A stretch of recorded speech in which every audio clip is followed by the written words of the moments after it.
litrlab pivi ichadi, sportni esa yoqtirmaydi. UFC'dagi eng noodatiy nokautchi. Bilamizki, UFC eng kuchli aralash yakka kurash ligasi va tabiiyki, bu yerda doim o'zgacha xarakterga ega, yorqin va tomoshabob jangchilar yetishib chiqadi. So'nggi paytlarda esa yangi yulduz chaqnadi. Carlos Prates kutilmaganda yarim o'rta vaznning haqiqiy super yulduziga aylandi. Aynan o'sha divizionda hozir kamar egasi sifatida Islom Makhachev taxtda o'tiribdi. Endi sizga savol: Prates va Makhachev, bu jang haqida fikringiz qanday? Tabiiyki, yangi da'vogar bir zumda muxlislar e'tiborini tortdi. Eng qizig'i, braziliyalik deyarli istalgan raqib uchun real xavfdek ko'rinmoqda. Janubiy amerikalik jangchining eng katta quroli esa uning haqiqatan ham dahshatli nokautchi ekanidir. Shu sababli yaqin kelajakda Prates juda katta va shov-shuvli janglarda ko'rish ehtimoli yuqori. Qolaversa, Carlosning o'zi ham hech kimdan cho'chimaydi. Istalgan yulduzga bemalol chaqiriq tashlayveradi. I don't think you guys pay ticket for what? For watch violence, to watch blood, yeah? Not bar and fight. Endi braziliyalikning faoliyatiga to'xtalsak, hozir uning professional rekordi 21 ta g'alaba va 6 ta mag'lubiyat. Albatta kimdir 6 mag'lubiyat juda ko'p-ku deb aytishi mumkin, lekin bu yutqazishlarning aksariyati faoliyatining ilk bosqichiga to'g'ri kelgan.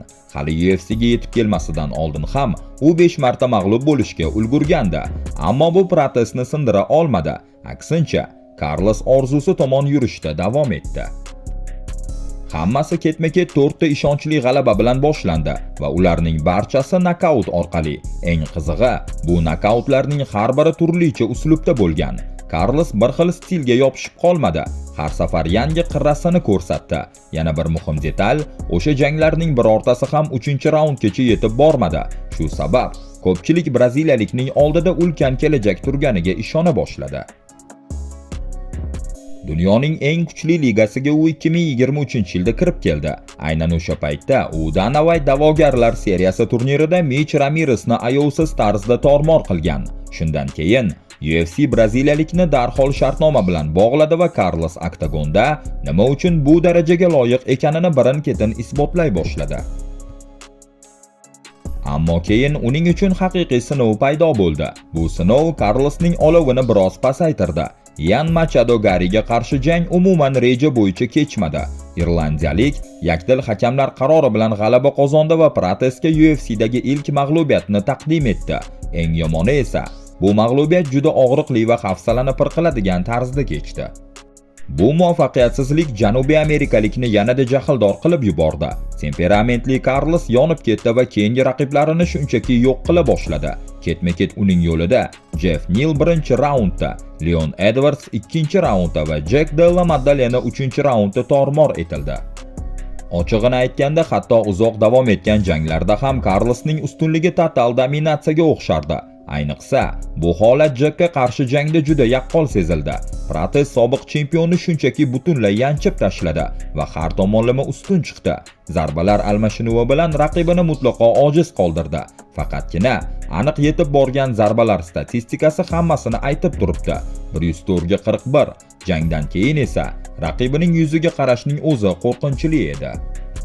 Endi esa Carlos Prates chempionlik jangini qo'lga kiritishni juda xohlayapti va stil jihatdan qaralsa u diviziondagi eng xavfli hamda eng qiziqarli jangchilardan biri bo'lib turibdi. Eng muhimi, Prates zarbdor jangchi, lekin uni faqat striker deb baholab bo'lmaydi, chunki braziliyalik 2 marta submission orqali ham g'alaba qozongan. Bundan tashqari, Carlos bir necha bor parterdan mohirona qochishni ham namoyish etgan. Masofani juda yaxshi ushlaydi, pozitsiyani ideal tanlaydi. Qo'llari bilan ham, oyoqlari bilan ham birdek xavfli ishlaydi. Ayniqsa uning Jackga qarshi oxirgi jangdagi low kicklari dahshat edi. Prates raqibining oyog'ini shu qadar parchalab tashladiki, ekranda tomosha qilayotgan odamlar ham qo'rqib ketdi. Carlos yorqin, tomoshabob va agressiv jang qila oladi. UFC uchun esa bunday jangchi haqiqiy oltin koni. Shu bilan birga Carlosni oddiy yoki bir xil uslubdagi jangchi deb bo'lmaydi.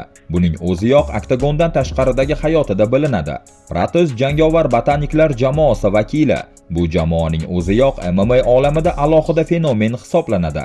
Lekin ularning ichida aynan Carlos eng katta agressiv imidjdagi jangchiga aylanishga qaror qilgandek. Sababi juda oddiy, u chekadi va alkogol ichadi. Eng qizig'i buni hatto press konferensiyalar paytida ham bemalol qiladi. Prates deyarli doim sigaret bilan yuradi. Kuniga 8-10 tagacha sigaret chekishini yashirmaydi. Hatto jang kuni ham bundan voz kechmaydi. Karlosning o'zi bir paytlar chekishni tashlamoqchi bo'lganini aytgan, ammo tez orada fikridan qaytgan.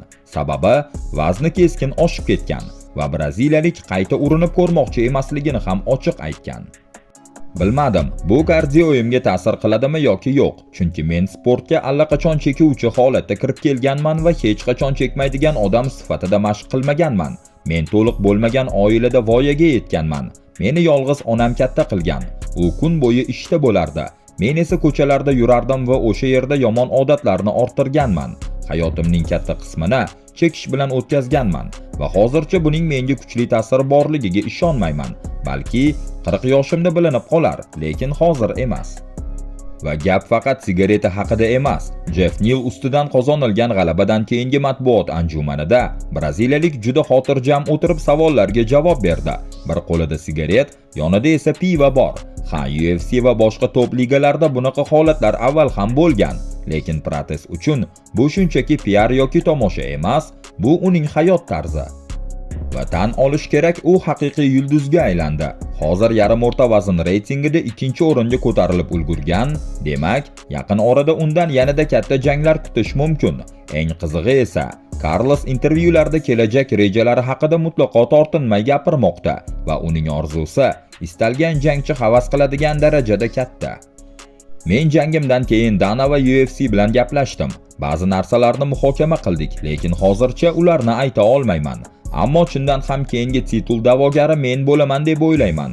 Islom Maxachov va Ian Gari jangida kim yutishidan qat'iy nazar, keyingi navbat meniki. Men kamarni qo'lga kiritishni, keyin esa ehtimol Ilya Tapurega taklif tashlashni xohlayman. Agar u 77 kilogramga ko'tarilsa, keling buni qilamiz. Keling, raqsga tushamiz. Ha, bu super jang bo'ladi. Pul olib keladigan mega jang. Prates yorqin uslubga ega, kuchli potensialli va haqiqatan ham o'zgacha jangchi. Eng kulgilisi esa Carlosning o'zi sportni umuman yoqtirmasligini tan olgan. U MMA bilan shunchaki ish sifatida shug'ullanishini aytgan, ammo hozir u faoliyatidagi eng katta burilish nuqtasida turibdi. Endi hammasi Carlosning o'z qo'lida.